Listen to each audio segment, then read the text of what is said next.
আল্লাহ বলবেন তোমার কিতাব তুমি পড়ো। তোমার কিতাব বলেন না, তোমার কিতাব তুমি পড়ো। কি কিতাব? আমলনামা। মাশাআল্লাহ, কি আমলনামা? কিতাব মানে কি?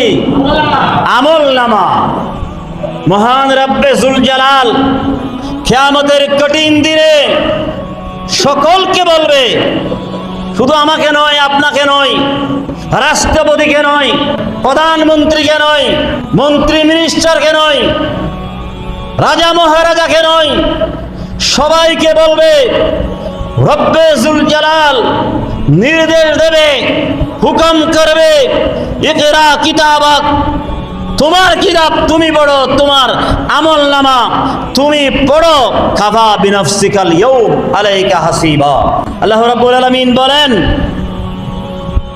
তোমার কিতাব তুমি নিজেই অধ্যয়ন করো, নিজেই তিলাওয়াত করো, নিজেই পড়ো।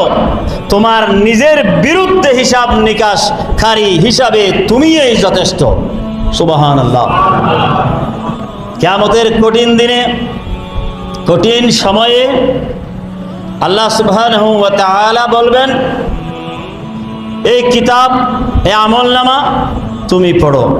তোমার আমলনামা তুমি পড়ে আজকে তুমি নিজেই তোমার জীবনের, তোমার নিজের বিরুদ্ধে হিসাব নিকাশ সবগুলো তুমি করে নাও। এই জন্য আল্লাহর প্রিয় নবী রাসূল আরবি সাল্লাল্লাহু তাআলা আলাইহি ওয়াসাল্লাম বলেছেন, বান্দা তুমি তোমার জীবনকে গুরুত্ব দাও। তোমার জীবন